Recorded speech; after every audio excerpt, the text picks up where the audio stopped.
أما بعد فأعوذ بالله من الشيطان الرجيم بسم الله الرحمن الرحيم يا أيها الذين آمنوا عليكم أنفسكم لا يضركم من ضل إذا اهتديتم إلى الله مرجعكم جميعا فينبئكم بما كنتم تعملون. وقال النبي صلى الله تعالى عليه وسلم من قال هلك الناس فقد أهلكهم صدق الله العظيم وصدق رسوله النبي الكريم ونحن على ذلك لمن الشاهدين والشاكرين والحمد لله رب العالمين. اللهم صل على سيدنا ومولانا محمد وعلى آل سيدنا ومولانا محمد وبارك وسلم. انتہائی قابل احترام سامعین گرامی، آج پوری دنیا کے اوپر، خاص طور پر پوری دنیا میں پھیلے ہوئے بسنے والے مسلمانوں کے اوپر اگر آپ نگاہ ڈالیں تو ہر جگہ ہی مسلمان کمزور، باہم دست و گریباں، اخلاقی، معاشی، معاشرتی انحطاط، ذہنی انحطاط، علمی انحطاط کا شکار ہے۔ مسلمان ہونے کے باوجود ان کے اندر یہ کمیاں اور یہ کمزوریاں دیکھنے میں آ رہی ہیں۔ مختلف ممالک کے اندر مسلمان ظلم و ستم کا نشانہ بھی بنے ہوئے ہیں اور بیچارے مجبور اور مقہور بھی ہیں۔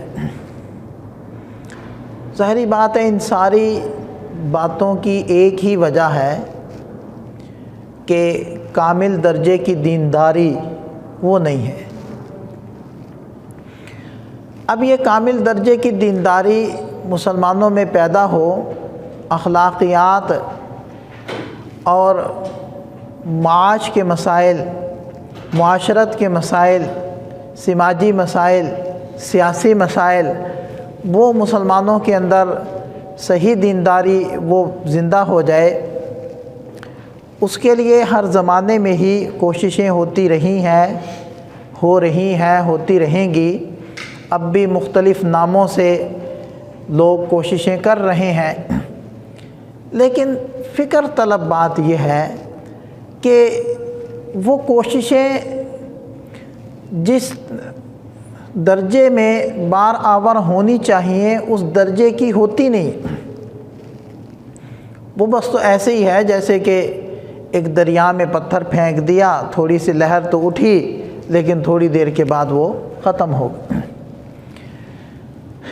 اس کی اگر آپ اس میں غور کریں تو غور کرنے کے بعد ایک ہی وجہ سمجھ میں آئے گی کہ جو بھی اصلاح کا ایجنڈا لے کر کھڑا ہوتا ہے، عمل کے اندر آتا ہے، میدان عمل میں آتا ہے، تو ہر بندہ یہ آواز لگاتا ہے کہ میں نے دوسروں کی اصلاح کرنی ہے، میں نے معاشرے کو ٹھیک کرنا ہے، میں نے سوسائٹی کو ٹھیک کرنا ہے، میں نے اس طبقے کو ٹھیک کرنا ہے، قوم اور ملت کو ٹھیک کرنا ہے، ملک کو ٹھیک کرنا ہے۔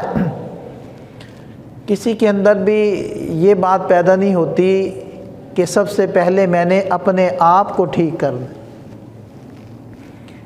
جب تک اصلاح کی آواز یا کوشش دوسروں سے شروع ہوگی، اصلاح نہیں ہو پائے گی۔ اصلاح تب کامیاب ہوگی، بار آور ہوگی، سود مند ہوگی کہ جب وہ اپنی ذات سے شروع ہو۔ اگر ہم نبی پاک صلی اللہ علیہ وسلم کی زندگی کو دیکھیں، آپ علیہ السلام کے طرز تربیت کو دیکھیں، آپ علیہ السلام کے شاگردوں کو دیکھیں، تو آپ علیہ السلام کی تربیت اور اس کا اثر ان کے شاگردوں میں ہمیں اس شکل میں نظر آتا ہے کہ ہر ایک اپنی اصلاح کے اوپر سب سے پہلے نظر جمائے ہوئے، اس کا مطمع نظر یہ ہے کہ میں ٹھیک ہو جاؤں، کیونکہ ظاہری بات ہے میں ٹھیک نہیں ہوا تو افراد سے مل کر تو معاشرہ تشکیل پاتا ہے، تو پھر معاشرہ کیسے ٹھیک ہوگا؟ یہی وجہ ہے کہ نبی پاک صلی اللہ علیہ وسلم کی خدمت میں بیٹھنے والے حضرات زبان نبوت سے جنت اور جہنم کو، اللہ کی ربوبیت، اللہ کی خالقیت، مالکیت کو سننے والے احباب، ان کا ایمان جب ترقی کرتا بڑھتا اور وہ جنت اور جہنم کو گویا کہ اپنی آنکھوں سے دیکھ رہے ہوتے، اور جب آپ علیہ السلام کی مجلس سے اٹھتے یہ کیفیت زائل ہو جاتی، وہ کیفیت باقی نہ رہتی، تو فوری طور پر دل میں فکر پیدا ہوتی کہ اب ہم اس حالت میں نہیں رہے، ہم تو بدل گئے ہیں، یہ وہ حالت نہیں ہے، تو کیا یہ کہیں منافقت تو نہیں ہے؟ مشہور واقعہ ہے، حضرت حنظلہ رضی اللہ عنہ اپنے اہل خانہ کے اپنے اہل خانہ کے ساتھ بیٹھے ہیں اور اپنے بچوں کے ساتھ ہیں۔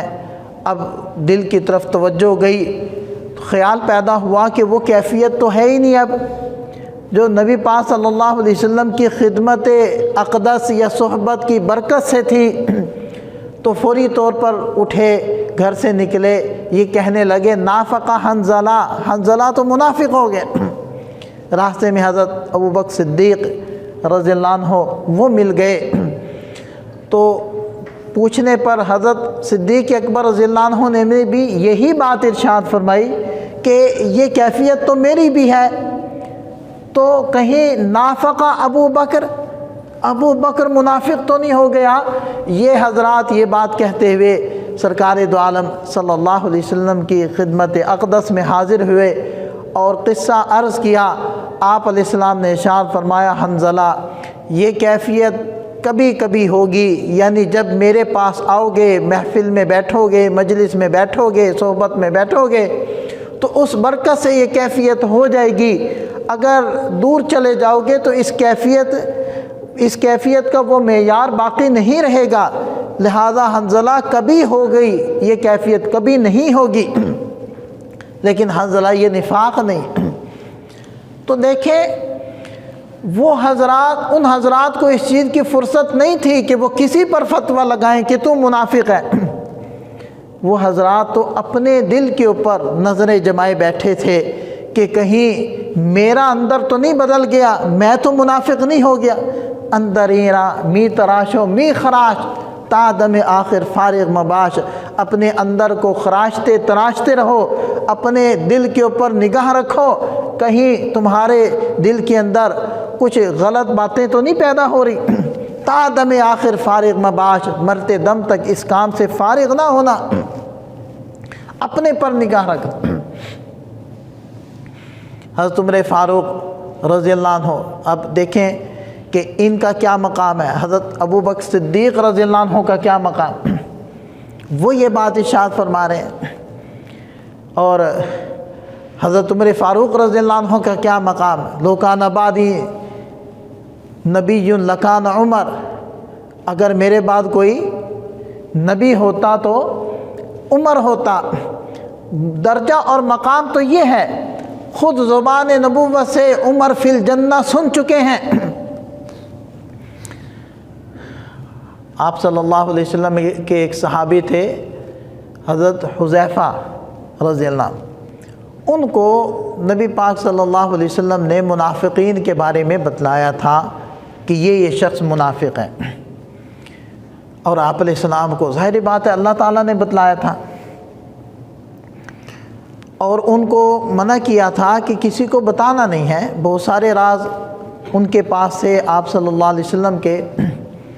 اب حضرت عمر فاروق رضی اللہ عنہ اور دیگر صحابہ وہ یہ دیکھتے تھے کہ جس شخص کے جنازے میں حضرت حذیفہ رضی اللہ عنہ شرکت کرتے تو یہ حضرات بھی شرکت کرتے، اور اگر یہ خیال رکھتے کہ حضرت حذیفہ جنازے میں آئے ہیں یا نہیں آئے، اگر نہیں آئے تو اس کا مطلب ہے یہ منافق ہے۔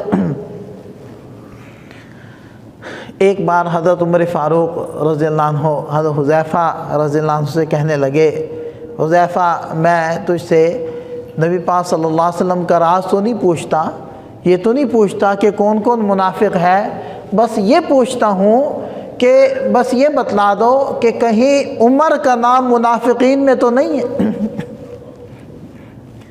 جو زبان نبوت سے عمر فی الجنہ سن چکے ہیں، کیونکہ وہ یہ بھی جانتے تھے کہ جہاں نبی پاک صلی اللہ علیہ وسلم نے یہ ارشاد فرمایا ہے کہ من قال لا الہ الا اللہ دخل الجنہ، جس نے لا الہ الا اللہ کہا وہ جنت میں جائے گا، لیکن بہت سارے لا الہ الا اللہ کہنے والے ان کی بد عملی کی وجہ سے ان کو ایک مرتبہ جہنم میں بھی جانا پڑے گا، یا لا الہ الا اللہ تو ایک مرتبہ کہہ لیا لیکن بعد میں وہ کیفیت ان کی نہیں رہی، یعنی کوئی ایسا عمل یا ایسا قول انہوں نے ذکر کر دیا جس کی وجہ سے وہ ایمان والوں سے نکل گئے، تو اس خطرے کے پیش نظر وہ یہ پوچھا کرتے تھے۔ تو دیکھیں کہ ان حضرات کو اپنے بارے میں کس قدر فکر تھی، کس قدر وہ متفکر تھے، اور کیوں نہ ہوتا، کیونکہ اللہ کریم یہ بات ارشاد فرماتے ہیں کہ یا ایھا الذین آمنوا علیکم انفسکم، اے ایمان والو اپنی فکر کرو، اپنے اوپر توجہ دو، اپنے عقائد، اپنے اعمال، اپنے افعال، اپنے اخلاق، اپنے معاملات، ان کے اوپر نگاہ رکھو، ان کی نگرانی کرو۔ علیکم انفسکم لا یضرکم من ضل اذا اہتدیتم، اگر تم ہدایت پر ہو تو کسی کا گمراہ ہو جانا تمہیں نقصان نہیں پہنچائے گا۔ تو یہ وہ نقطہ تھا، بنیادی نقطہ جو قرآن نے بیان کیا، جس کے مطابق نبی پاک صلی اللہ علیہ وسلم نے ان حضرات کی تربیت کی کہ اگر ہر بندہ خود اپنی فکر میں لگ جائے، اپنے کو ٹھیک کرنے لگ جائے، اپنے اعمال کی اور اپنے کردار کی نگرانی کرنے لگ جائے اور اپنے اوپر پکڑ کرنے لگ جائے، تو معاشرہ ٹھیک ہو جائے گا، طبقہ ٹھیک ہو جائے گا، قوم اور ملت ٹھیک ہو جائے گی۔ ہم جب بھی اٹھتے ہیں یہ فکر لے کر تو ہم دوسروں سے شروع کرتے ہیں، کام نہیں آگے بڑھتا، ہمیں اپنے سے شروع کرنا ہوگا، سب سے پہلے اپنی ذات کو ٹھیک کرنا ہوگا۔ اس لیے نبی پاک صلی اللہ علیہ وسلم نے ارشاد فرمایا من قال ہلک الناس فقد اہلکہم، جس نے کہا کہ لوگ ہلاک ہو گئے، ان کے عقائد ٹھیک نہیں ہیں، ان کے اعمال ٹھیک نہیں ہیں، آپ علیہ السلام نے ارشاد فرمایا فقد اہلکہم، سب سے بڑا ہلاکت والا تو یہ خود ہے کہ لوگوں پر نگاہ رکھے ہوئے ہے، اپنی فکر نہیں۔ آج ہمارا عمومی طور پر رجحان یہی بن چکا ہے، من حیث القوم، ہم اسی طرح جی رہے ہیں۔ کوئی مجلس ہو، کوئی محفل ہو، کوئی موقع ہو، 4 افراد ہوں، 6 افراد ہوں، مل کر گفتگو کس پر ہوتی ہے؟ سیاست پر۔ کس پر ہوتی ہے؟ عوام پر اور جو محکموں پر اور مختلف اداروں پر اور جو ہے عوام کے اوپر کہ فلاں ٹھیک نہیں ہے، فلاں ٹھیک نہیں ہے، فلاں ٹھیک نہیں۔ ایک لطیفہ یہ ایک صاحب کہنے لگے کہ میرے پاس ایک دوست آیا بڑا پریشان، تو میں نے اس سے پوچھا کیا ہوا ہے؟ کہتا ہے یہ پاکستان کی بری حالت۔ کہتا ہے میں انہوں کیا تو بھی گاڑے ہے پاکستان؟ کہتا نہیں۔ تو ٹھیک کر لے گا؟ کہتا نہیں۔ انہوں کیا؟ پھر چاہ پی چپ کر کے۔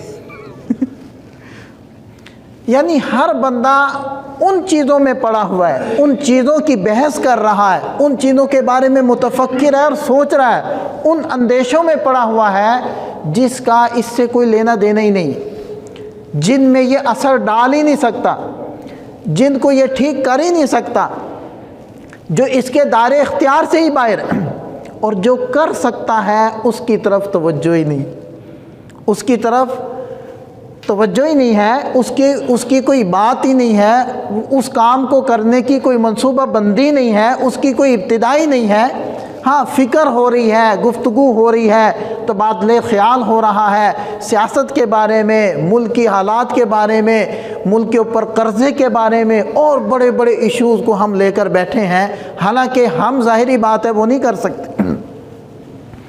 ہم جو کر سکتے ہیں ہمیں اس کا مکلف کیا گیا۔ نبی پاک صلی اللہ علیہ وسلم کا عمل دیکھیں کہ بدر کا موقع ہے، آپ علیہ السلام کیا کر سکتے تھے؟ جو موجود تھے حضرات ان کو ساتھ لیا۔ کتنے افراد تھے؟ 313۔ چند ٹوٹی ہوئی تلواریں، چند گھوڑے خچر۔ اب یہ چھوٹی سی جماعت لے کر نبی پاک صلی اللہ علیہ وسلم بدر کے میدان میں موجود ہیں، اور صف آ رہا ہے دشمن کے سامنے۔ ساری رات نبی پاک صلی اللہ علیہ وسلم مصلی پر کھڑے رہے ہیں۔ حضرت ابوبکر صدیق رضی اللہ عنہ پاس تھے، اور کندھوں پر جو چادر تھی اس قدر رو رہے تھے کہ وہ رونے اور بلکنے کی وجہ سے چادر گھسٹ گھسٹ کر نیچے گر جایا کرتی تھی۔ حضرت ابوبکر رضی اللہ عنہ دوبارہ سے وہ چادر آپ علیہ السلام پر ڈال دیے گئے، اور کیا ارشاد فرما رہے تھے کہ اللہ یہ مٹھی بھر جماعت تھی جو میں لے آیا ہوں، آگے تیرا کام۔ ہم اگلی بات کے لیے متفکر ہیں، جو ہم کر سکتے ہیں، جو ہمارے دائرے اختیار میں ہے وہ کرنے کے لیے ہم تیار نہیں۔ نہ اس کی کوئی فکر ہے، نہ اس کی طرف کوئی توجہ ہے، نہ کوئی منصوبہ بندی۔ دیکھیں انسان مختلف دائروں کے اندر زندگی گزارتا ہے۔ ایک دائرہ وہ ہوتا ہے جو اس کے اختیار میں ہوتا ہے، جو اس کے بس میں ہوتا ہے۔ جیسے انسان کے بس میں خود اس کی ذات ہے، میرے بس میں میری ذات۔ میں اپنے آپ کو نماز کے لیے اٹھا سکتا ہوں، میں اپنے آپ کو جھوٹ بولنے سے روک سکتا ہوں، میں اپنے آپ کو غلط دیکھنے سے روک سکتا ہوں، میں اپنے آپ کو غلط معاملہ کرنے سے روک سکتا ہوں، میں اپنے آپ کو ملک کا یا کسی ادارے کا نقصان کرنے سے روک سکتا ہوں، میں اپنے آپ کو خیانت سے روک سکتا ہوں، بد کلامی سے روک سکتا ہوں، بد مزاجی سے روک سکتا ہوں، لڑنے جھگڑنے گالی گلوچ سے روک سکتا ہوں، دوسرے کو نہیں روک سکتا۔ دوسرا چاہے میرا بھائی ہو، دوسرا چاہے میرا بیٹا ہو، چاہے میری بیوی ہو، چاہے میری ماں ہو، میرا اختیار جیسے اپنے اوپر ہے ویسا دوسرے کے اوپر نہیں ہے۔ میرے دائرے اختیار میں صرف اور صرف ایک ذات ہے، اور وہ میں خود ہوں۔ دوسرا دائرہ انسان کا وہ ہوتا ہے جس میں وہ اثر ڈال سکتا ہے، کہہ سکتا ہے، جیسے اس کی اولاد ہے، اس کے ماتحت جتنے بھی ہیں، اس کے متعلقین، دوست احباب، اس کی فیملی، اس کے اہل محلہ، اگر وہ امام خطیب ہے تو محلے والے، اس کے مقتدی، اس کے نمازی، اگر کوئی شیخ ہے تو اس کے متعلقین، استاد ہے تو اس کے شاگرد، یہ سب اس کے حلقے اثر یا دائرے اثر میں آتے ہیں۔ ان کو وہ کہہ سکتا ہے، سمجھا سکتا ہے، اپنا رویہ دکھا کر ان کے اندر تبدیلی پیدا کر سکتا ہے۔ یہ دوسرا دائرہ ہوتا ہے۔ تیسرا دائرہ ہمارا وہ ہوتا ہے جس کو ہم صرف سوچ سکتے ہیں، بدل نہیں سکتے۔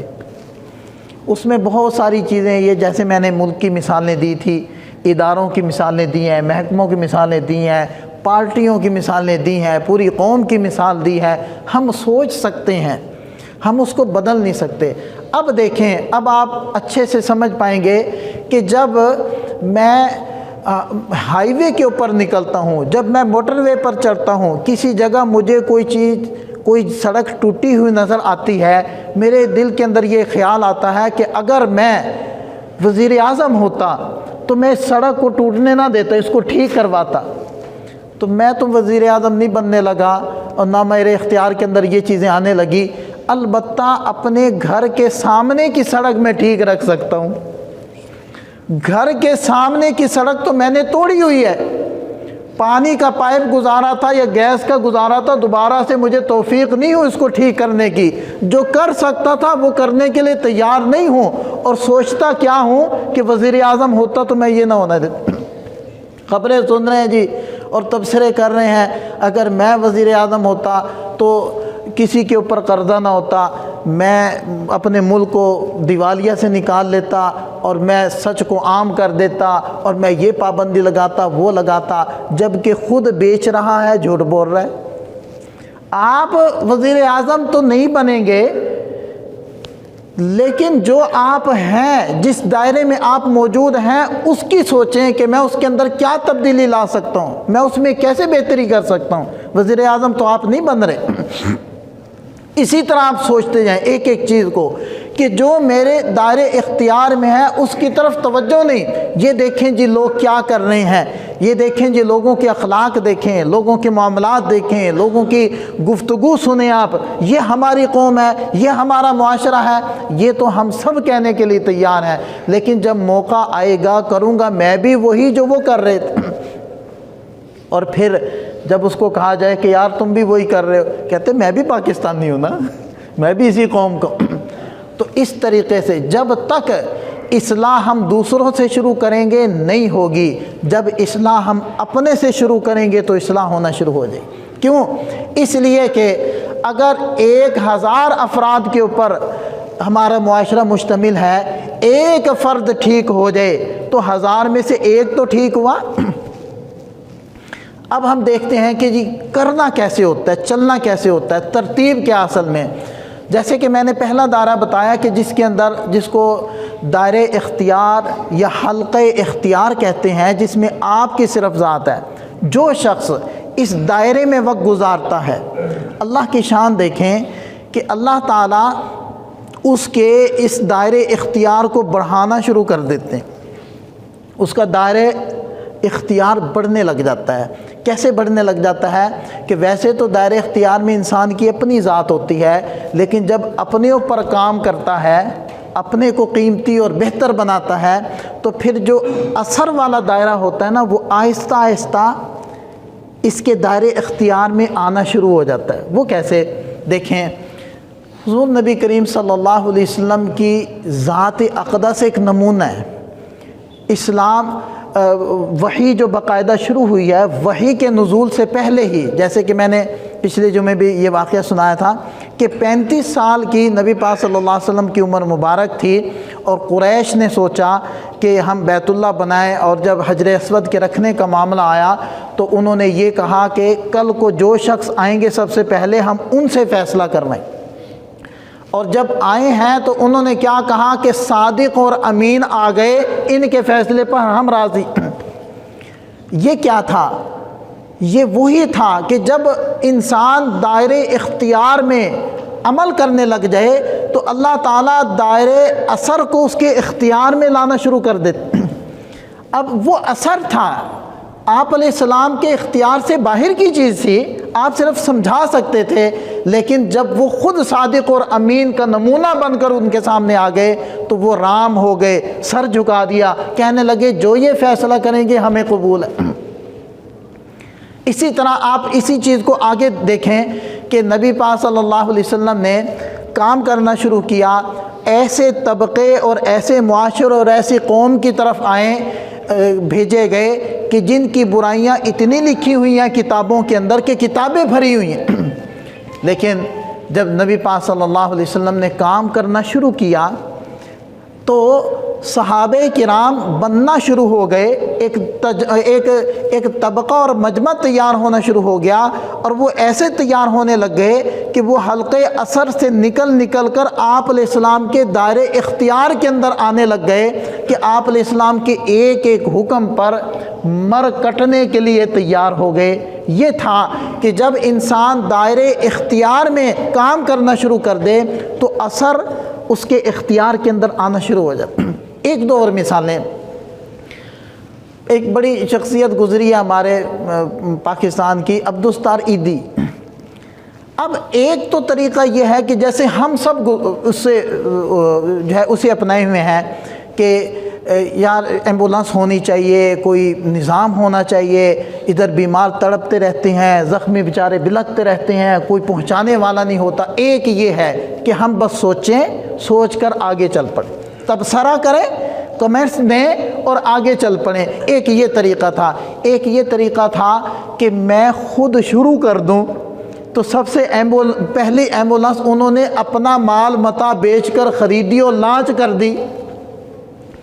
جب ان کے کام کو دیکھا لوگوں نے تو انہوں نے اپنے پیسے ان کو دے دیے کہ ایک اور خرید لو، ایک اور خرید لی، ایک اور خرید لی، حتیٰ کہ ایشیا کی سب سے بڑی ایمبولنس سروس انہوں نے بنا لی۔ یہ کیا ہے؟ یہ وہی ہے کہ دائرے اختیار میں کام کرنا شروع کرو تو اللہ تعالیٰ اثر کو اور فکر کو تمہارے اثر میں لے آئے گا اور اثر کو تمہارے اختیار کے اندر لے آئے گا، اور پھر معاشرے کے اندر ایک واضح تبدیلی آنا شروع ہوئی۔ اسی طرح ایک کراچی کا ادارہ ہے، انہوں نے کہا کہ ہم اپنے ادارے کی صفائی کرتے تھے، ایک دن ہم نے سوچا کہ کیوں نہ ہفتے کے اندر ایک دن ہم گلی محلے پلاٹوں کی بھی صفائی کریں۔ تو انہوں نے کہا کہ ہم نے ایسا کرنا شروع کر دیا کہ ہفتے میں ایک دن ہم دائیں بائیں باہر سڑکوں کی، گلیوں کی اور پلاٹوں کی صفائی کرتے، کہیں سیوریج کا مسئلہ ہے تو وہاں جا کر ٹھیک کرتے اور پانی چالو کر دیتے۔ تو کہتے ہیں کہ کچھ دنوں کے بعد جو محکمہ اس کام کے لیے تنخواہیں لیتا تھا اور باقاعدہ حکومت کی طرف سے وہ محکمہ موجود تھا، وہ ہمارے پاس آئے۔ ایک تو انہوں نے ہمارے کام کو بہت زیادہ سراہا، اپریشیٹ کیا، تعریف کی۔ دوسرا، انہوں نے سب آفس اپنا ہمارے ادارے کے باہر بنا لیا کہ جی آپ نے متوجہ کرنا ہے، ہم نے وہاں جا کر کام کرنا ہے۔ یہ ہوتا ہے کہ حلقے اختیار سے کام کرنا شروع کرو، اپنی ذات سے۔ یہ قرآن کہہ رہا ہے علیکم انفسکم، ایمان والو اپنے اوپر توجہ دو، خود سے کام شروع کرو۔ دوسروں کے اوپر نگاہ رکھنا یا انگلی اٹھانا یا تبصرہ کرنا یا دوسرے کی اصلاح سب سے آسان کام ہے، اپنی اصلاح سب سے مشکل۔ تو یہ فائدہ ہوتا ہے کہ جب آپ اپنے دائرے اختیار میں کام کرتے ہیں، اپنی ذات کو قیمتی بناتے ہیں۔ شیخ کیا ہوتا ہے؟ قائد کیا ہوتا ہے؟ قائد کے پیچھے لوگ کیوں جانے قربان کرنے کے لیے تیار ہوتے ہیں، اس کے ایک ایک اشارے کے اوپر کرنے کے لیے تیار ہوتے ہیں؟ وہ قائد کیا ہے اس کے اندر؟ اس نے اپنے اوپر کام کیے، اپنے کو بدلا ہے، اس کے بدلنے سے اس کا جو اثر تھا وہ اختیار میں آنا شروع ہو گیا۔ اور پھر جو چیزیں آدمی صرف سوچ سکتا ہے، یہ طبقے ٹھیک ہو جائیں، فلانا ٹھیک ہو جائے، تو پھر وہ جو دائرے فکر ہوتا ہے اللہ تعالیٰ اس کو دائرے اثر کے اندر لے آتے ہیں۔ پھر وہ بندہ بڑے بڑے اداروں کے اندر جاتا ہے، وہاں جا کر گفتگو کرتا ہے، ان کو جا کر سمجھاتا ہے۔ تو یہ کیا ہوا کہ اپنی ذات سے شروع کیا تو دائرے فکر تک بھی پہنچ گیا۔ لیکن ہم عمومی طور پر دائرے فکر میں رہتے ہیں۔ جو شخص دائرے فکر میں رہے گا بس بات بھی اسی کی کرے گا، کام بھی اسی، ظاہری بات ہے اس کے اندر کام تو کرنے کا کوئی ہے ہی نہیں۔ ہم سیاست پر بات کرتے ہیں، ہم سیاسی جماعتوں پر بات کرتے ہیں، ہم ملکی حالات پر بات کرتے ہیں، ظاہری بات ہے ہم ان کو ٹھیک کر ہی نہیں سکتے، وہ ہمارے دائرے اختیار سے ہی باہر ہے، دائرے اثر سے بھی باہر ہے۔ تو نتیجہ کیا نکلتا ہے؟ اس ساری گفت و شنید کا گھنٹہ ہو، 2 گھنٹے ہو، 3 گھنٹے ہو، ایکشن آئٹم یعنی کرنے کا کام تو کوئی نکلتا ہی نہیں ہے۔ جب کرنے کا کام کوئی نہیں نکلتا تو ہم کچھ بھی کرنے کے لیے تیار نہیں ہوتے۔ نتیجتاً معاشرہ بگڑنے سے اور زیادہ بگڑتا رہتا ہے، اصلاح کی طرف نہیں آتا۔ تو یہ ہے قرآن کریم کا آیت کا مفہوم، یا ایھا الذین آمنوا علیکم انفسکم، اے ایمان والو اپنی فکر کرو، اپنے اوپر نگاہ ڈالو، اپنے اخلاق، اپنے عقائد کو سب سے پہلے ٹھیک کرو، پھر اپنی عبادات کو ٹھیک کرو، پھر اپنے معاملات کو ٹھیک کرو، پھر اپنی اخلاقیات کو ٹھیک کرو، پھر اپنی معاشرت کو، اپنا رہن سہن ٹھیک کرو۔ لوگ چائے پی رہے ہوتے ہیں، تبصرہ کر رہے ہوتے ہیں اخبار سامنے رکھ کر کہ یار فلسطین کے اندر ظلم ہو رہا ہے، کشمیر کے اندر ظلم ہو رہا ہے، اور اس کا اپنا پڑوسی تنگ ہے، اس کا اپنا پڑوسی تنگ۔ یار میرا دل چاہتا ہے کہ میں افریقہ کے اندر اور جہاں روہنگیا کے اندر، برما کے اندر لوگوں کی مدد کروں، اور اس کی گلی کے اندر غربا موجود ہیں، بیچارے ترس رہے ہیں کھانے کو، ان کی کوئی پرواہ نہیں، ان کی کوئی فکر، باتیں ادھر دائرے فکر میں سوچتے ہیں، بس دائرے فکر میں رہتے ہیں اور دائرے اختیار سے بے نیاز، اس کا آتا نہ پتہ۔ تو یہ ہے، اگر ہم من حیث القوم ہر بندہ اپنے اوپر نگاہ کرنا شروع کر دے، اپنی اصلاح کرنا شروع کر دے، اپنے عقائد، اپنے اعمال، اپنے معاملات کو ٹھیک کرنا شروع کر دے، معاشرہ خود بخود سنور جائے، کیونکہ معاشرہ ہم سے ہے، ہمارے وجود کا نام ہی معاشرہ ہے۔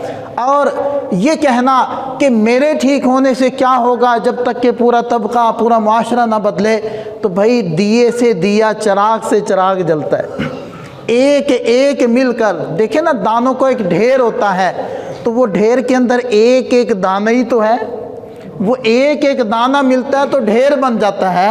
تو اسی طرح ہم ایک ایک سے مل کر ہی معاشرہ بنتا ہے۔ لہذا ہم یہ نہ سوچیں کہ میرے ٹھیک ہونے سے کیا ہوگا، میرے ٹھیک ہونے سے ہی تو سب کچھ ہوگا۔